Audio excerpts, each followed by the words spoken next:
Hola, ¿qué tal? Bienvenidos y bienvenidas.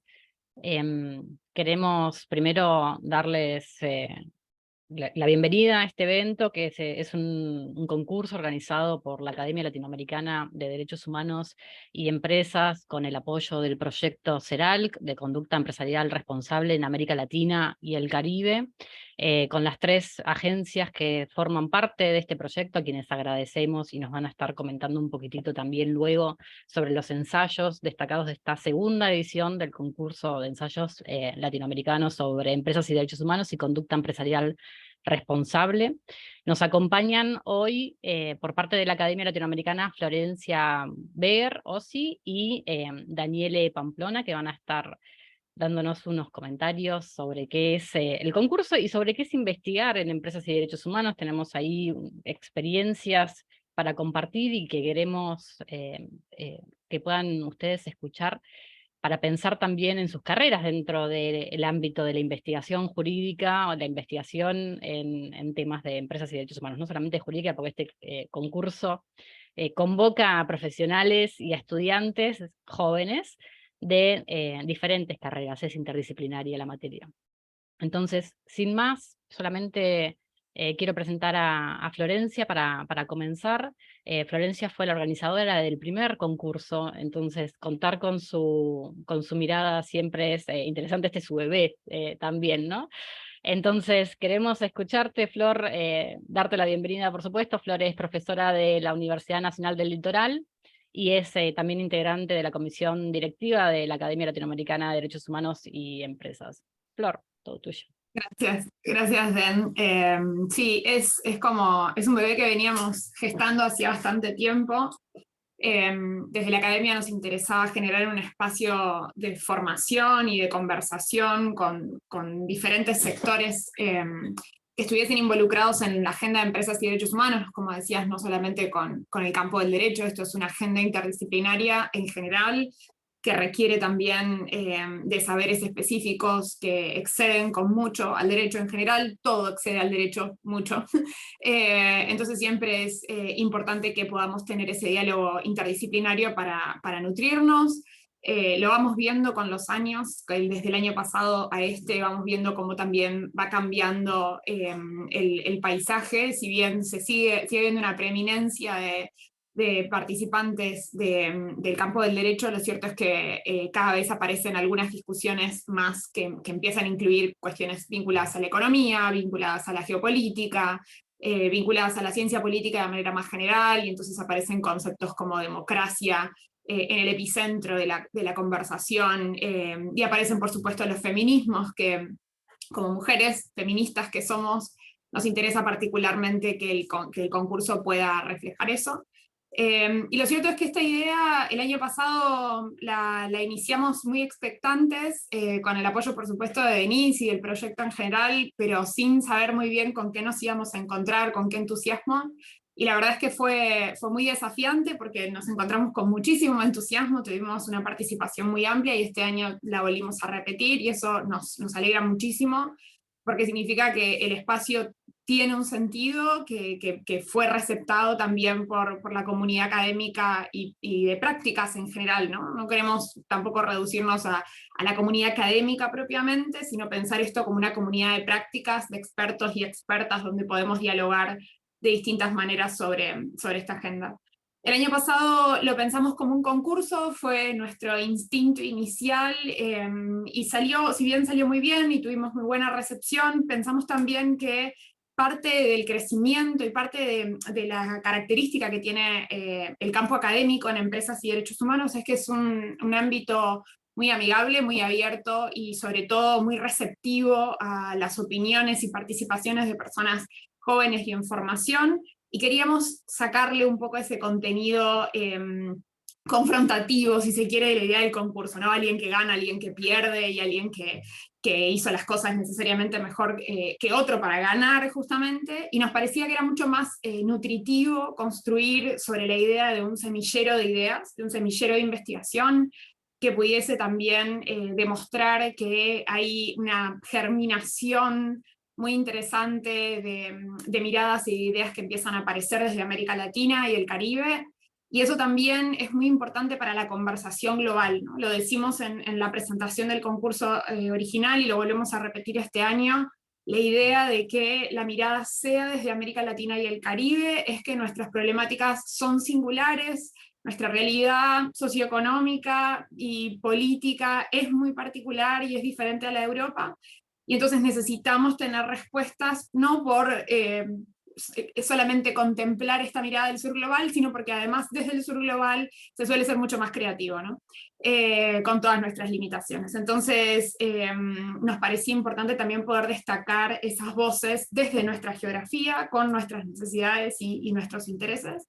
Y hacerlo también respetando que hay distintas etapas y distintos procesos que las personas van incorporando a lo largo de sus carreras profesionales, y entonces en ese entendimiento es que reconocemos también la diversidad de voces en una suerte de categorías, que a veces son muy difíciles de respetar, porque una persona puede estar en un momento o en otro y solaparse también las trayectorias académicas y profesionales. Entonces intentamos que de alguna manera hubiese una distribución de entre personas que están como en una etapa muy formativa, personas que ya tienen algunas habilidades adquiridas a partir de un posgrado, a partir de una experiencia de formación académica posterior a la licenciatura, y luego quienes ya tienen un desarrollo académico un poco más consolidado, pero que siguen estando entre lo que serían las y los jóvenes.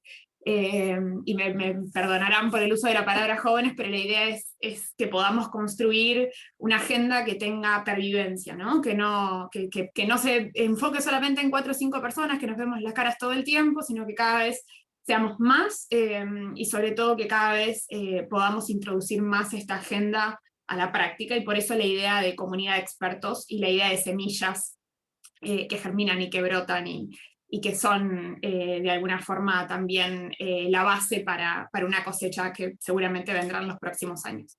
Entonces la idea de cambiar el concurso a semillero para este año tuvo un poco que ver con eso, con una reflexión sobre los resultados que tuvimos el año pasado y con la idea de confiar en que todas y todos pueden también llevarse algo más que un certificado de ensayo destacado, de ensayo premiado, de mención de honor.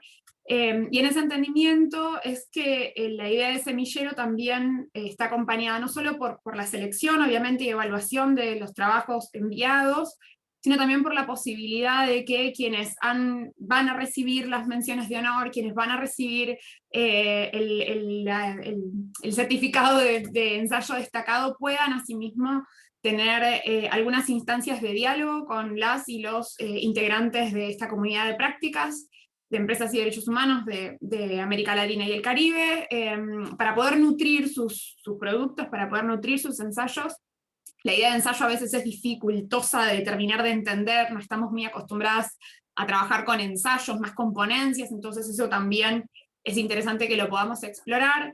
Entonces, tanto a quienes reciben los premios como ensayos destacados y quienes tienen luego una mención de honor, están absolutamente invitados a unos espacios de diálogo que vamos a generar luego de esto, con las distintas personas que participaron como evaluadoras y evaluadores del ciclo, para poder hacerles una devolución de sus trabajos, para poder tener una conversación sobre el producto que presentaron y para que puedan nutrirse, lógicamente, para enviar estos trabajos a otros journals y revistas que tengan alguna extensión un poco más larga. La extensión del concurso siempre es acotada.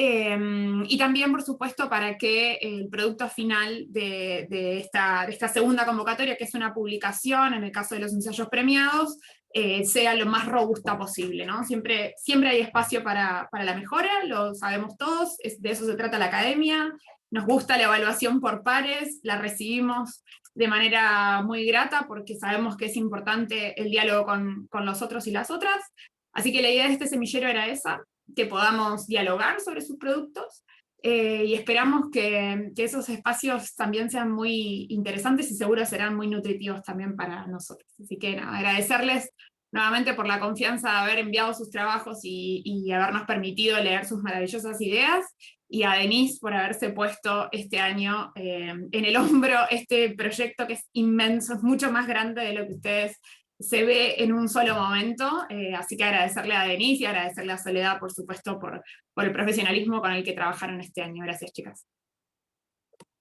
Gracias, Flor, y también gracias de vuelta también a las agencias porque el apoyo que dan para que este concurso crezca, como decía Flor, ha sido un monstruo que arrancó con muchísima fuerza y que precisamente tratamos de ir aprendiendo de esas diferentes lecciones para mejorarlo y de vuelta lo que quisimos en esta oportunidad fue trabajar, como dijo Flor, la idea por fuera de lo competitivo y empezar a ver un poco más cómo se puede interiorizar a las personas que todavía no tienen cierta trayectoria de investigación en ese ámbito, y para quienes sí la tienen, ofrecerles un espacio con las personas que en el campo de empresas y derechos humanos y de conducta empresarial responsable tienen un camino ya transitado. Y en ese sentido, le voy a dar la palabra ahora a Daniele Pamplona. Daniele es, además de integrar y nuestra Academia Latinoamericana de Derechos Humanos y Empresas, integra la versión global, digamos, la rama en la que está a nivel global todas las personas que investigan en temas de empresas y derechos humanos. Dani dirige la Clínica de Derechos Humanos en la universidad, no quiero ni nombrarla porque tengo un portugués malísimo y me van a disculpar cuando toque nombrar las personas con los ensayos destacados porque soy muy mala para eso, pero lo que quiero, o sea, la mejor presentación que puede tener Dani en realidad es que nos va a estar comentando un poco sobre la experiencia en investigación también, ¿no? Y Dani, ¿cómo puede acercarse la gente? ¿Qué es lo que puede sacar la gente de la investigación en empresas y derechos humanos y de esta comunidad que aparte es tan cálida, ¿no? Y siempre abriendo las puertas a nuevas voces y por eso estamos invitándolos e invitándolas a formar parte de esta comunidad. Dani, te cedo la palabra.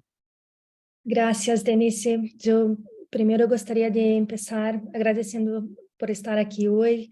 Quero reconocer o incansável trabalho de Denise, que organizou este segundo concurso, e também de Florência, que organizou o primeiro, como se dizia. Creio que é necessário que se reconozca a los que trabalham para que se empece um concurso como este, pero também a los que trabalham para que se consolide como um importante evento de fomento de la investigação.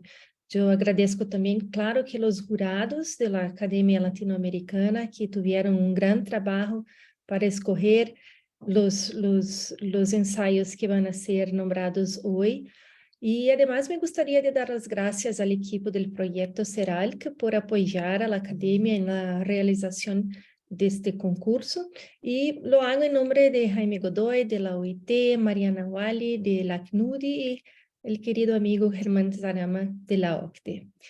La Academia Latinoamericana de Derechos Humanos y Empresas es, como decía Denise, una rama del Global Business and Human Rights Scholars Association, y yo invito a todos los que aún no lo han hecho a que se unan en bharscholarsAssociation.org y los invito para que se sumen a nosotros.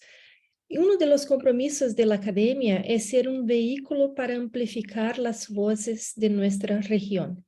Las voces están ahí, pero sabemos que una amplificación es necesaria. Sabemos que hay muchas personas comprometidas que estudian el tema, que están buscando soluciones que puedan repercutir positivamente en la vida de las personas. Y esto no es una tarea fácil. En cuanto, por ejemplo, reconocemos la relevancia de normativas, nos encontramos con un gran muro de reticencias. Y es solamente con el estudio dedicado, con la creatividad, la reflexión, que lentamente encontramos cierta permeabilidad en este gran obstáculo y poco a poco construimos instrumentos, construimos formas de aplicación y de interpretación que permiten avanzar en el sentido de promover una mayor protección de los derechos humanos y derechos ambientales. Y esta construcción, por supuesto que no se hace entre cuatro paredes en universidades poco abiertas al diálogo por profesores que trabajan solos. Sabemos que los jóvenes siguen una dinámica no lineal de aprendizaje, buscan diferentes tipos de información sobre diferentes temas, son creativos, y es exactamente esta energía la que debemos canalizar si queremos presentar al mundo soluciones a los problemas que se viven aquí. Como Flor nos decía, tenemos aquí determinadas características que son peculiares. Las dificultades que se lanzan sobre los pueblos de América Latina y Caribe, sobre nuestros empresarios, mismo sobre nuestros políticos, son específicas. Y nosotros, creo yo, tenemos que romper el círculo colonial de aceptar ideas que vienen de fuera sin al menos reflexionar sobre ellas de forma crítica. Y este es también un espacio para esto. Nuestro continente cuenta ya con instrumentos absolutamente creativos para afrontar las dificultades a la hora de exigir responsabilidades a las empresas y a los estados por violaciones de derechos. ¿Por qué no exportarlos? ¿Por qué no explorarlos? ¿Son necesarias adaptaciones? ¿Cuáles son? Son estas cuestiones que también nos mueven. Ese es el tipo de reflexión que necesitamos. Y este concurso pretende precisamente fomentar esta reflexión y reconocer el duro trabajo de nuestros pensadores. Y eso es lo que ocurrió en el primer concurso, como decía Flor. Nosotros recibimos trabajos que no solo denunciaban lo mucho que falla en las relaciones entre el poder económico y las personas, sino sobre todo trabajos que pretendían presentar soluciones. Textos que discutían la debida diligencia en cadena productiva, la invisibilidad de mujeres y de niños, la necesidad de coherencia horizontal en la conducta estatal, la posibilidad de utilizar incentivos fiscales para ajustar la conducta empresarial, el uso de la agroecología, de un lenguaje adecuado en los planes de acción nacionales, en los tratados de inversión y la interpretación de la legislación ya existente para garantizar la integridad de los defensores de los derechos humanos o mismo de la seguridad alimentaria y del trabajo decente. Yo estoy segura que tendremos el mismo resultado con este segundo concurso. La segunda versión se convirtió en una cita ineludible en cuanto vimos la cantidad de respuestas cualificadas que recibimos en el primer evento. Fueron muchos ensayos recibidos, más de 100.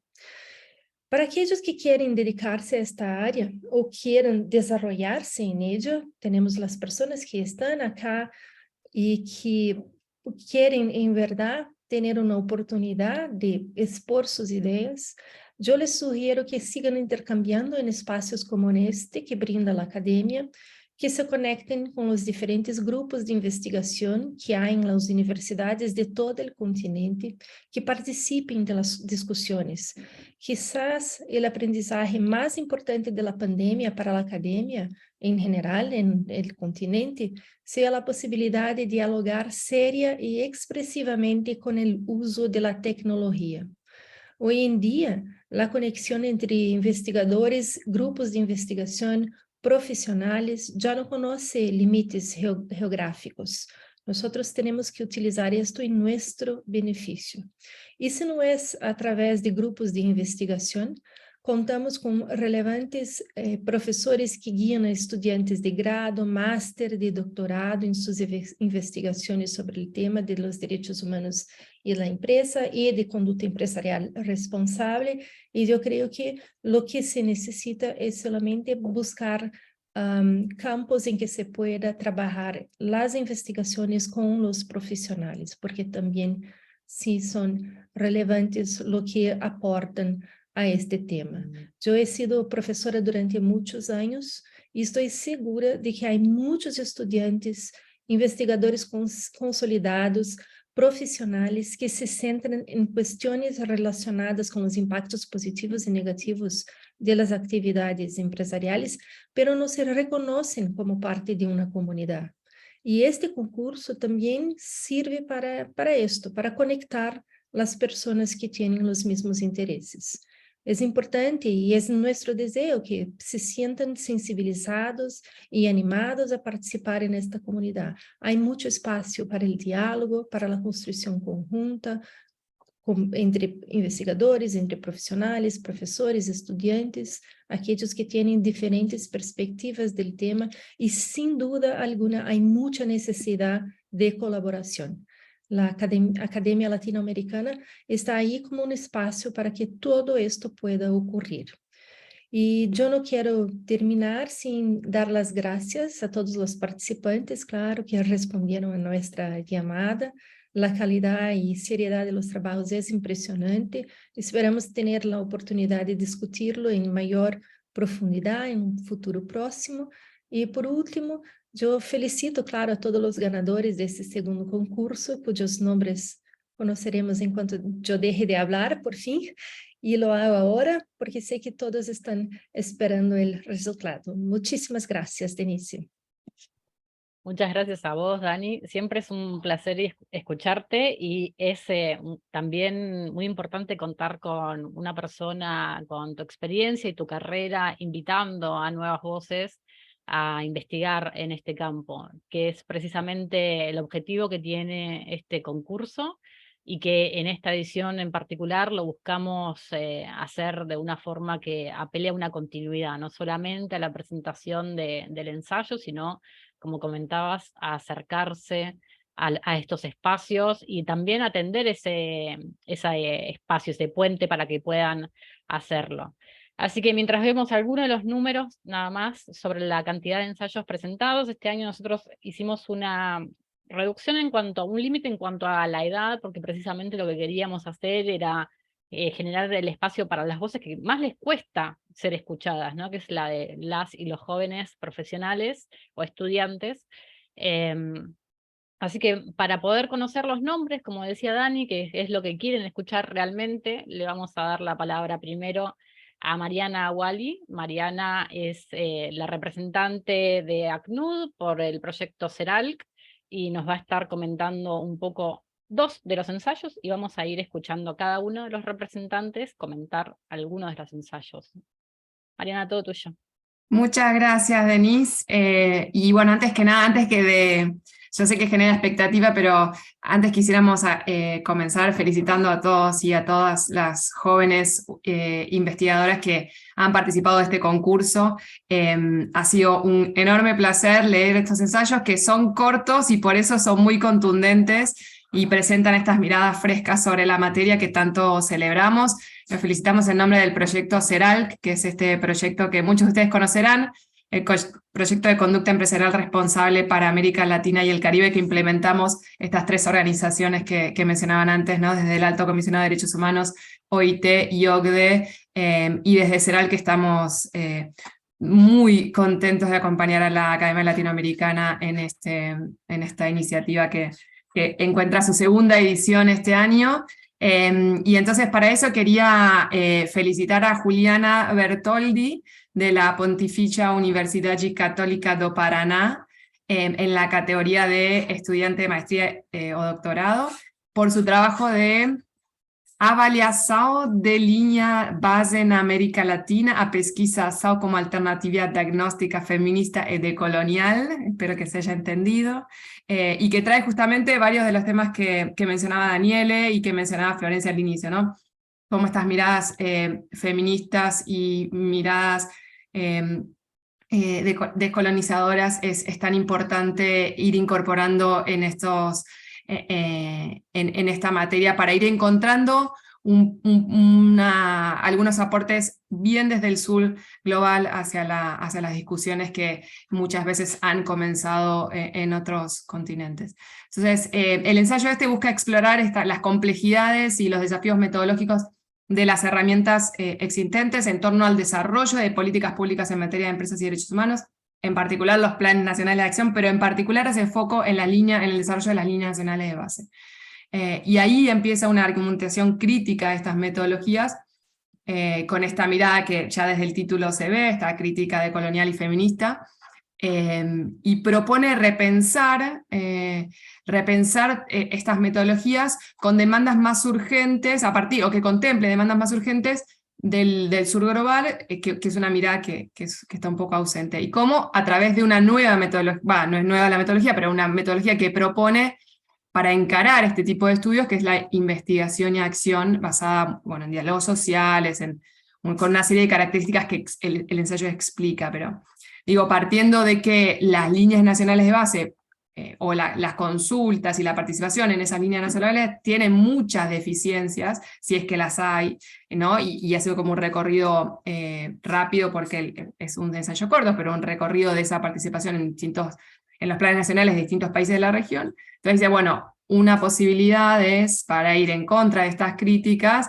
empezar a incorporar metodologías como esta metodología investigación-acción, que la explica y que es muy interesante cómo lo propone a lo largo del ensayo. Así que felicitar a Juliana por esta mirada crítica y por esta propuesta que aparece en su ensayo. Además, aprovecho para felicitar a Daniela Bardel. Daniela participó en la categoría Joven Docente e Investigador de la Universidad Nacional del Centro de la Provincia de Buenos Aires, y en su ensayo hace un análisis de la propuesta de la Directiva sobre debida diligencia de las empresas en materia de sostenibilidad de la Unión Europea, y para hacer también otro ensayo muy interesante que presenta, bueno, el análisis de la directiva a través de, bueno, señalando aspectos fundamentales de la directiva, en el ámbito personal, en el ámbito material, las consecuencias jurídicas, distingue los tipos de reglamentación civil y administrativa, digo, hace todo un mapeo y llega a uno de los puntos, o al punto central y más interesante, que es las carencias que tiene la directiva desde la perspectiva del derecho internacional privado. Entonces trae una mirada del derecho internacional privado muy interesante, que raramente encontramos en estas discusiones, entonces más que bienvenida la mirada de Daniela en este ensayo, y en donde marca que, bueno, que es necesario regular de forma adecuada lo atinente al régimen del derecho internacional privado, lo que supone modificaciones en la legislación vigente de competencia judicial internacional y de conflicto de las leyes del derecho internacional privado. Así que, y la argumentación lo que pone en duda o centra su análisis en la aplicabilidad de un artículo específico, que es el artículo 22 de la directiva, que está dedicado a la responsabilidad civil, y a partir de ahí, de qué manera se pregunta si efectivamente el artículo o pone en duda su aplicabilidad en los casos en que la ley aplicable a las denuncias correspondientes sea la de un Estado no miembro de la Unión Europea. Entonces toda la argumentación va haciéndose algunas preguntas sobre la aplicabilidad de esto, y sostiene que efectivamente se deben habilitar las normas del conflicto del derecho internacional privado para que el derecho a la tutela judicial efectiva, el acceso a la reparación en el marco de los principios rectores, esté al alcance de las personas. Así que, nuevamente, felicitaciones también a Daniela por este gran aporte con su trabajo, y le paso la palabra a mis colegas para que sigan nombrando el resto de los ensayos que han sido seleccionados. Jaime, oficial por la OIT en el proyecto de conducta empresarial responsable, por favor. Muchas gracias, Denise. Me sumo los saludos a los colegas que nos acompañan hoy día en el panel, así como un gran reconocimiento a todas y todos quienes presentaron trabajo a incentivar esta participación, y esperemos que el semillero podamos también tener nuevos espacios de conversación y encuentro para seguir enriqueciendo estas labores. En primer lugar, reconocer el trabajo de Julio Stefanello de la Pontificia Universidad Católica del Paraná en Brasil, en la categoría de estudiantes de maestría y doctorado, por su trabajo sobre litigios climáticos y responsabilidad de las empresas. Me hace recordar, bueno, los dos trabajos, y voy a hablar primero desde Julia, tienen un enfoque sobre el rol del intérprete judicial. El intérprete judicial para contribuir o suplir la falta de regulaciones, pero también en la lógica de entender cuál es la identificación y la determinación de las responsabilidades, sobre todo mirando los daños, ¿no? Y en este sentido el trabajo de Julia es sumamente interesante porque conecta la pregunta de cuáles son los daños, la responsabilidad que tienen las empresas en materia de los daños causados por el cambio climático. Y si se asumen las informaciones existentes, y ella da cuenta de ello, de que las empresas son una de las principales responsables en la contribución de gases de efecto invernadero, que luego generan efectivamente impactos negativos en derechos humanos, la pregunta es muy pertinente, en el sentido de decir, bueno, si las empresas tienen una contribución directa o no a estos daños, ¿cuál puede ser entonces su responsabilidad? ¿Y qué hacemos cuando no hay dispositivos regulatorios que determinen esta responsabilidad, que de alguna manera anticipen qué debe asignárseles a las empresas en materia de una responsabilidad específica. Y aquí creo que hay dos cosas muy claves que alumbra ella en su ensayo y que son súper interesantes, y me hace acordar a mí toda la reflexión que hemos tenido desde el inicio, cuando empezamos en la regulación de los daños ambientales hace muchos años atrás, y también recuerdo los casos emblemáticos de las tabacaleras, donde evidentemente fue todo un trabajo impulsado desde el espacio judicial para lograr luego las regulaciones o los avances regulatorios de los distintos países, ¿no? Y aquí las dos enfoques que son sumamente clave e importantes, tienen que ver primero con la responsabilidad que pueden tener por la falta del deber de cuidado. Y entramos entonces a la lógica de la prevención. Y se plantea muy bien en el ensayo cuál es el rol que podría tener una empresa, qué responsabilidad puede tener una empresa por no aplicar dispositivos de prevención, sabiendo que hoy día el cambio climático está relacionado con los gases de efecto invernadero y por lo tanto tendrían que tener acciones de adaptación y de mitigación al respecto. Y si no lo hacen, ¿qué sucede? Y tomando algunas sentencias y algunos casos, sobre todo en sede europea, aborda efectivamente el camino que hoy día se está avanzando hacia entender que las empresas tienen una responsabilidad solamente por incumplir el deber de cuidado. Entonces la pregunta que nos queda es, en el fondo, cómo estipular y asentar este deber de cuidado, cómo hacer que este deber de cuidado efectivamente pueda ser perseguido, ¿no? Y nos lleva a una conclusión que luego la vamos a compartir, que tiene que ver con la regulación. Y la otra arista, que no es menor, tiene que ver con cuando se han generado estos daños o estas consecuencias negativas por el cambio climático, en el fondo, ¿cómo nosotros podemos determinar una responsabilidad para la empresa directamente en ese daño? En el fondo, el nexo de causalidad. ¿Cómo se prueba esta causalidad? Sobre todo en daño en cambio climático que son acumulativos y no son inmediatos. Y aquí creo que tenemos todavía un espacio de reflexión muy abierto. El ensayo lo plantea en una buena dimensión, en el sentido de decir, aquí evidentemente necesitamos tener más orientaciones. Hay avances de cómo el intérprete judicial se aproxima, pero probablemente una de las conclusiones clave tiene que ver con la necesidad de avanzar regulación. Sin regulación es muy difícil de poder encauzar también una correcta interpretación o una plena interpretación y sobre todo un efecto de replicabilidad para diferentes países. Y esto lo relaciono, entonces desde ya reconocer y agradecer el aporte de Julia con su ensayo y vincularlo con el segundo ensayo que reconocemos hoy día, que también tiene una dimensión bastante jurídica y que es el de Pedro Dacunda de la Universidad Nacional del Litoral, que lo presentó en la categoría de estudiantes de grado y residentes graduados, sobre cómo impulsar la agenda de empresas de derechos humanos desde la judicatura, tomando el rol del daño punitivo. Y él hace una interesante relación o interconexión entre lo que son los distintos tipos de daño y toma el daño punitivo como un elemento o un instituto propio que podría coadyuvar a disuadir, por un lado, a las empresas que causen impacto negativo, pero por otro lado, también generar en el fondo un énfasis en la lógica de lo que significa la prevención, ¿no? Cómo poder contribuir también a esta dimensión preventiva. Y en ese sentido, creo que es sumamente interesante, además de que plantea estas diferencias y que no son bien entendidas en todos los países de nuestra región, porque la tradición latinoamericana, que es una tradición bastante legalista, no recoge necesariamente este instituto que viene del common law, que tiene que ver con el daño punitivo, igual como la sanción o la multa que se aplica y que es suplementaria o independiente del daño causado por el daño o la indemnización causada por el daño real, ¿no?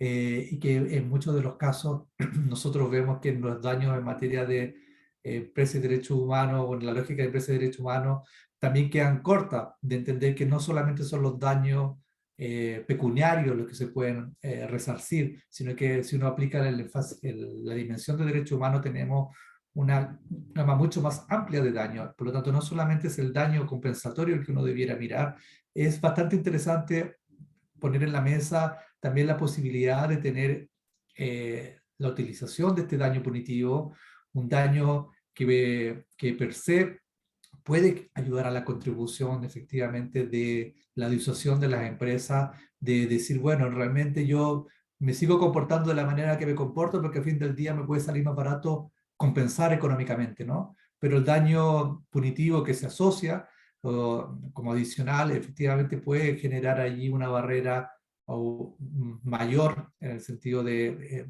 promover que las empresas se disuadan de efectivamente avanzar en ese mismo comportamiento. Pero la pregunta no deja de ser también difícil de responder desde la lógica de la cuantificación. Y aquí creo que también Pedro hace preguntas muy pertinentes en el sentido de decir, bueno, si tenemos, y tomando la experiencia, no lo dije antes, pero toma la experiencia argentina, pero luego hace una rápida comparación de cómo está la situación y la regulación del daño punitivo en otros países en la región y cómo se ha incorporado, y uno ve que en realidad en la región la incorporación sigue siendo bastante menor y son muy pocos los países que lo han reglamentado como tal, pero incluso teniéndolo reglamentado desde la lógica de la interpretación judicial, la pregunta es, ¿cuánto sería suficiente en materia de cuantificación de este daño punitivo, de esta sanción o de esta multa, para que una empresa realmente sea disuadida de continuar o perseverar en una conducta que es irresponsable, ¿no? E incluso, ¿cómo se podría atenuar este daño punitivo si esa empresa puede demostrar que ha tenido procesos de debida diligencia, que ha de alguna manera tenido algunas prácticas o políticas en materia de reparación, pero que a luces fueron insuficientes para efectos de prevenir que ese daño existiese, ¿no? Entonces creo que hay preguntas pertinentes y que invitan a continuar y profundizar la reflexión y que de alguna manera yo me quedo con una mirada de conjunto en el sentido de decir, bueno, evidentemente tenemos un desafío, más allá de la contribución clara que hace el intérprete judicial, tenemos un desafío presente sobre la necesidad de regulación y cómo avanzar cuando no hay regulación, lo que no quiere decir que no se puedan generar sanciones o sentencias o condenas y se reconozcan responsabilidad. Entonces creo que la falta de regulación no es sinónimo a decir hay falta o imposibilidad de generar identificación de responsabilidad. Y creo que en este sentido los dos ensayos son un gran aporte. Así que nada más que agradecer y reconocer la contribución de ambos ensayistas.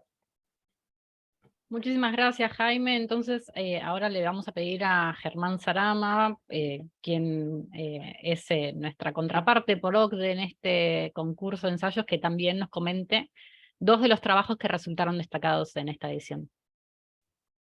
Muchas gracias, Denise, y también me sumo a mis colegas por el agradecimiento, especialmente a la Academia Latinoamericana por todo el respaldo para llevar a cabo esta segunda edición.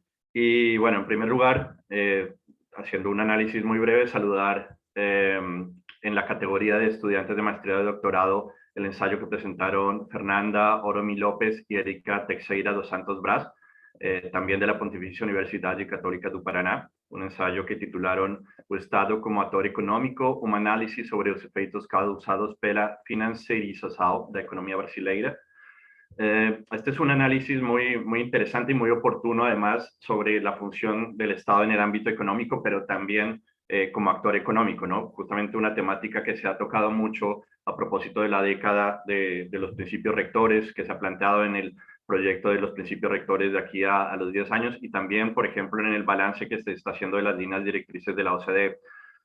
Porque en este caso las ensayistas planteaban esta cuestión de cómo resolver la dicotomía que existe cuando el Estado actúa como actor económico y que tiene, por supuesto, unos objetivos que alcanzar de crecimiento económico, pero que al mismo tiempo debe actuar como un actor que garantice la protección de los derechos, ¿no?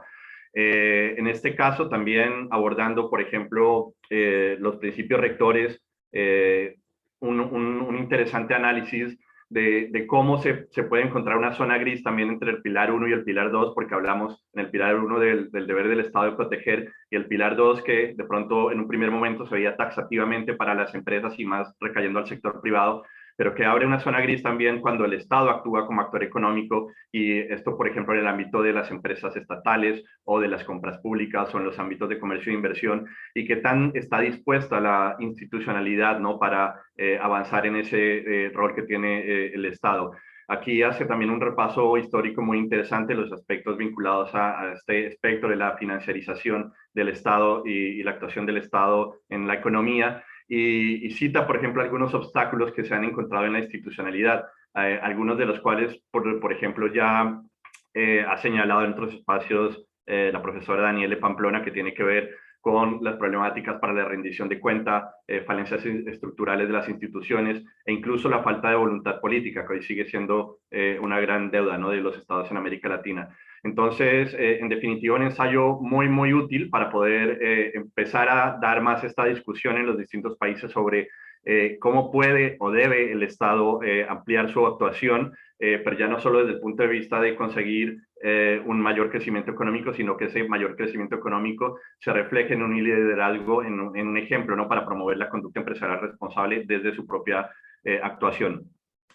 Y por otra parte, saludar y felicitar a Matías Ignacio Rostan en la categoría de jóvenes docentes e investigadores, en este caso de la Universidad Nacional del Litoral, con un ensayo que denominó La ineficacia de los mecanismos judiciales argentinos en materia de defensa de la competencia para la reparación en materia de empresas y derechos humanos. Este es un ensayo que además me gustaría resaltar bastante innovador en el análisis, de los pocos que he visto personalmente en materia de prácticas anticompetitivas, que además justamente citaba este capítulo 10 que tiene las líneas directrices de la OCDE para empresas multinacionales sobre competencia, que muy pocas veces se asocia, ¿no?, porque vamos directamente a analizar los capítulos que tienen que ver con derechos humanos o cuestiones laborales o ambientales cuando hablamos de empresas y derechos humanos. Pero, por ejemplo, aquí lo que planteaba Matías es analizar cómo las conductas anticompetitivas pueden ser también un factor que atenta o vulnera los derechos humanos, ¿no? Y ver, por ejemplo, empezar a preguntarnos cuál es el rol que tienen también los entes reguladores de la competencia, muchas agencias estatales que indirectamente pueden o deben también velar por esta protección de los derechos humanos desde el ámbito estatal. Hay muchas prácticas que hoy en día se dan desde el punto de vista de la competencia que tienen un impacto directo sobre los derechos humanos. Por citar solo una, la fijación de precios, que lo vemos comúnmente en el área de los medicamentos, que va en detrimento directo contra el derecho básico a la salud. Entonces, este tipo de prácticas es muy interesante analizarlas desde el foco del derecho de la competencia. Aquí se hacía un repaso también normativo de lo que es el ordenamiento jurídico argentino en este caso, ¿no?, aplicable en materia de derecho de la competencia. Y concluyendo que si bien este sistema de ejecución privada, por ejemplo, de defensa de la competencia, es el ámbito en donde se debería llevar a cabo esta órbita, ¿no?, de facilitar el acceso a reclamación y a reparación eventualmente, pues en la actualidad presenta una ineficacia, sobre todo porque en muchos casos carece de esa visión también desde el punto de vista del impacto en los derechos humanos. Entonces, muy interesante esa propuesta de empezar, por ejemplo, a buscar la intersección entre competencia y también protección de los derechos humanos. A estos dos ensayos, felicitaciones, y ahora quisiera también pasarle la palabra a Denise, saliéndome un poco del libreto para invitarles a que enciendan las cámaras y poder ver también las caras de todas y todos los participantes de esta edición, y para irnos acercando también a las menciones de honor y al cierre de este espacio. Así que muchas gracias. Muchas gracias, Germán. Ahí van a estar entonces pasándolos a co-host para que podamos ver sus caras, puedan encender sus cámaras quienes puedan hacerlo. Y mientras va sucediendo ello, voy a ir mencionando a quienes recibieron, valga la redundancia, menciones de honor. Le voy a pedir asistencia con el título de los que están en portugués a Dani, porque no quiero decirlo mal. En el caso de Tamara Bresiguelo, es el primero. Dani, please. O título é Fazendo o Bem Depois de Fazer o Mal, uma perspectiva do rompimento da barragem de Fundão à luz do neoinstitucionalismo e da remediação integral. Muchísimas gracias, Dani. En este caso, Tamara habla sobre la obligación de remediar y lo que hace es llevarlo al caso de Vale, y nos presenta entonces la situación, el contexto en Brasil a la luz de la necesidad de una remediación efectiva. En el segundo caso tenemos la presentación de Patricia Almeida de Moraes. Dani, te pido ahí de vuelta asistencia. Claro, o título é A Aplicação da Jurisdição Extraterritorial para Julgamento de Empresas Transnacionais por Violações de Direitos Humanos, o caso Mariana na Corte Britânica. Muchísimas gracias, Dani. Es otro caso sobre remediación y destaca la necesidad de resaltar también el espacio de las víctimas y el derecho al acceso a una posible remediación más efectiva y más rápida para que sea efectiva. En el tercer caso tenemos el ensayo de Luis Chinchilla, los planes de acción nacionales en América Latina y su relación con los derechos humanos vinculados al ambiente, donde Luis lo que hace es destacar la necesidad de metodologías que tiendan desde el diseño hasta la evaluación final a un criterio de efectividad también. Todos temas súper en contexto actuales y relevantes. Tenemos también destacado el ensayo con mención de honor de Anabela Valle Ruiz Díaz sobre coherencia en la gestión de políticas públicas para respetar y garantizar derechos humanos, a la luz del consumo de los productos de tabaco y de prevenir el inicio del consumo de niños, niñas y adolescentes. A lo largo de todo el trabajo ella va destacando también ciertas medidas que se deberían tomar para reducir el impacto que genera en la salud el consumo del tabaco, en particular en los sectores de menores ingresos. Y finalmente, todos estos eran de categoría B, categoría A, que es una de las que más nos interesa, porque estamos hablando específicamente de estudiantes, y nos importa mucho, por supuesto, que su participación en estos concursos, en estos espacios, se vea fortalecida y continúe. Tenemos el caso de Sharon Nudelman Bastidas y de David Santiago Hoyos, de la Universidad del Rosario, sobre el impacto de los incentivos para vincular mujeres en las compras públicas y en la dirección de las entidades corporativas en la disminución de la desigualdad de género en Colombia. En este ensayo, ambos lo que hacen es tratar de analizar la situación en Colombia a través de los incentivos que se han brindado para las contrataciones públicas en los sistemas de compras públicas, y analizan si efectivamente este tipo de contrataciones han dado lugar a mejoras en la situación de desigualdad estructural que sufren las mujeres, destacando que hace falta más, algo que vemos todo el tiempo en este tipo de cosas. Así que estos son los ensayos que han recibido mención de honor y que también son invitados a formar parte del semillero y a tener este ciclo de encuentros, de 3 encuentros en los que les proponemos revisar sus artículos, sus ensayos con expertos y expertas de la Academia Latinoamericana de Derechos Humanos y Empresas, para mejorarlos en el sentido de aportar también nuevas visiones de personas que quizás vengan de diferentes campos. Quiero felicitar a todos y a todas, a quienes han participado. Hemos leído ensayos muy buenos y las invitamos a seguir participando de estos espacios, a buscar estos espacios también. Quizás podemos poner el mapa de los participantes para que podamos ver también quiénes hemos tenido presentaciones de diferentes países. Honduras con Luis Chinchilla, de Colombia Sharon Nudelman Bastidas y David Santiago Hoyos Daza, desde Brasil Patricia Almeida de Moraes, Fernando Aromi López, Erika Teixeira dos Santos Brás, Tamara Bresiguelo Oragi y Thais Temer, Julia Stefanello Pires y Juliana Bertoldi. Por Argentina, Pedro Dacunda, Anabela Valle Ruiz Díaz, Daniela Bardel y Matías Ignacio Rostán. Los y las felicitamos por sus ensayos. Y una vez más, los y las invitamos a este espacio del semillero para que podamos continuar mejorando y conociéndonos y conociendo también cuáles son las perspectivas que nos brinda este campo tan lindo de empresas y derechos humanos y de conducta empresarial responsable. Así que felicitaciones nuevamente. Y con eso les podemos comentar. Sí, concluimos, pero no sé si... Marian, dale. No, con eso prendemos las cámaras si quieren. Me parece que hay pocos que se animaron. Bueno, Pedro. No sé si todos pueden o no, igual, si los pudimos pasar... Sí, pueden todos prender, todos y todas ya pueden prender la cámara si lo desean, porque están como panelistas también. Y podemos hacer una fotito grupal. Bueno, y un gran aplauso para todas y todos. Y para aquellos que no han sido seleccionados, también agradecer muchísimo, porque estos son esfuerzos que también se va construyendo a partir de esta idea de semillero. Es muy importante seguir promoviendo la participación, así que agradecerles a todos y a todas. Estoy viendo también algún ganador de la edición anterior.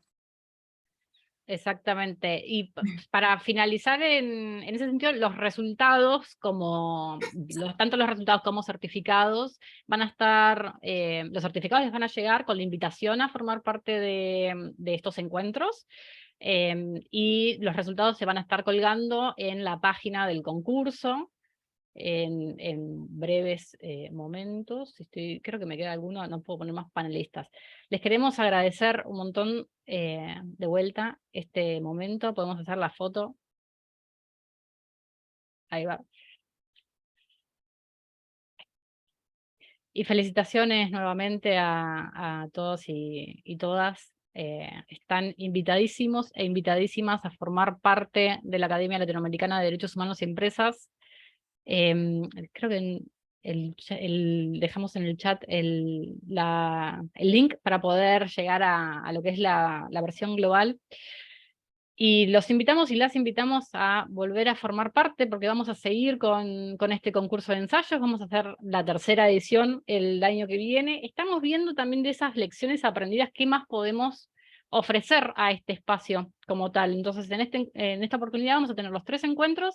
En las próximas, quién sabe, ¿no? Escuchamos también el feedback en ese sentido. Desde CERALC nos apoyan constantemente para este proyecto, entonces creo que también van a estar muy contentos y contentas de recibir sus aportes en ese sentido. Y de vuelta, felicitaciones. Denise, solamente hay un par de preguntas en el chat que dicen dónde se podrán leer estos trabajos y dónde se podrá tener acceso a la lista completa de autores y títulos. Quizás solamente dar algunas palabras para contarles lo que viene en ese sentido.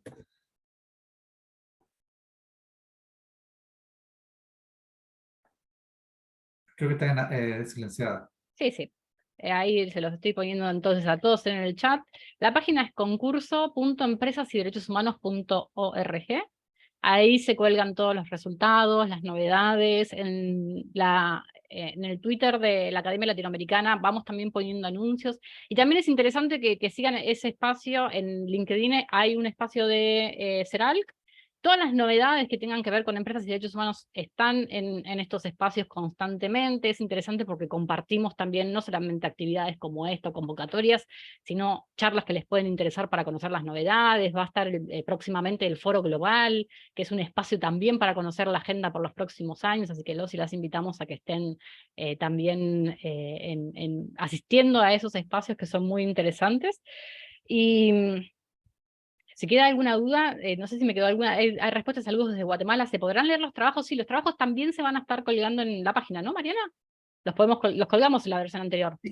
Sí, todavía no están porque no queríamos hacer el spoiler de este momento, de esta premiación, pero en la semana que viene, en el transcurso de la semana que viene vamos a estar subiendo el listado de ganadores, está principalmente. La publicación está en la página de empresasyderechoshumanos.org, pero la verdad es que, los trabajos publicados de la versión anterior. Así que para esta nueva versión, nada, nos falta definir el formato en cómo lo vamos a estar subiendo, pero sí va a estar disponible la información, así que por los canales que comentaba Denise, van a recibir toda la información. Muchas gracias, Mariana. Y no quiero dejar de agradecer nuevamente a las y los colegas de la Academia Latinoamericana de Derechos Humanos y Empresas. Está Salvador presente, además de Dani y Flor, que estuvo al inicio, porque como jurados y como juradas les habíamos pedido una evaluación súper breve, resumida, y sin embargo han aportado miradas que van a servirles luego en los espacios de intercambio, y que son muy interesantes, y que es algo que son, digamos, personas que, como todas, ¿no? Están muy ocupadas y que dedican un tiempo especial a esto porque creen y porque les interesa promover los espacios académicos invitar a nuevas personas a sumarse al campo de empresas y derechos humanos, y es algo que valoramos muchísimo. Así que sin más, ahora sí, les agradecemos un montón su participación. Los invitamos a que sigan participando de estos espacios. Les van a estar llegando los correos con la invitación a estos 3 encuentros. Quienes deseen de todas formas que su artículo sea mejorado y no fueron nombrados entre los ensayos destacados y las menciones de honor, escríbanos. Podemos hacer ediciones también para ustedes, para fortalecer esas miradas. Pretende este espacio ser todo menos excluyente. Así que les agradecemos una vez más y nos estamos viendo en los próximos encuentros. Adiós, felicitaciones.